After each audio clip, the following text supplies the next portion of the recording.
Hello, this is a virtual microscopy slide of tuberculosis of the lung, and this is the area of infection where we can see necrotizing granulomatous inflammation. And on either side, here on the right and on the left, this is the relatively normal lung parenchyma. Let's have a quick look at the normal lung parenchyma, and we can see that there are alveolar spaces with very slender alveolar septa.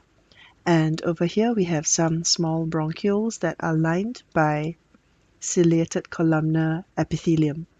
There is no significant inflammation in this area.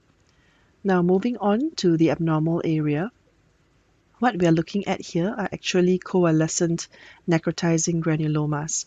So let's zoom into one area.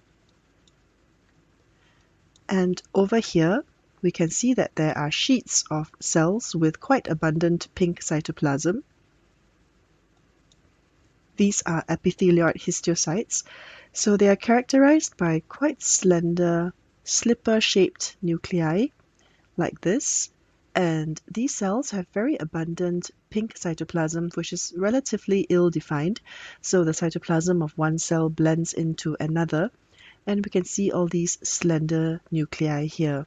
So there is a sheet of epithelioid histiocytes, and if we look at the center of this granuloma, we can see some red amorphous material, and this is necrosis. Hence, this is a necrotizing granuloma. And we also have areas of granulomas that coalesce and join each other. So we have coalescent necrotizing granulomas.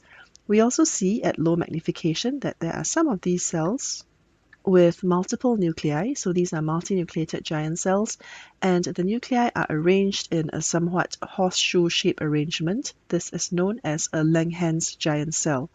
This is quite commonly seen in TB. However, this is not specific for TB. It can also be seen in other types of granulomatous inflammation, for example, in fungal infections. And if we look in other areas, we can also see these sheets of epithelioid histiocytes.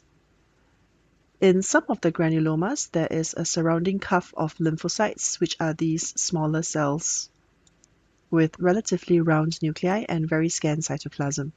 Lymphocytes are not a requirement for granulomatous inflammation, but they are quite frequently seen surrounding the granulomas. Again, we can see here that there is a Langhans giant cell.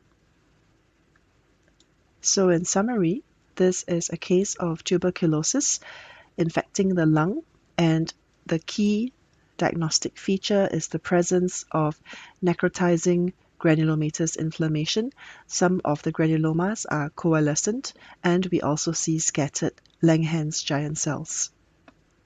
The presence of necrosis is an important diagnostic feature that favors an infective etiology, because we also know that other conditions can give rise to granulomatous inflammation, for example, sarcoidosis in the lung, and classically, those granulomas are non-necrotizing. Thank you.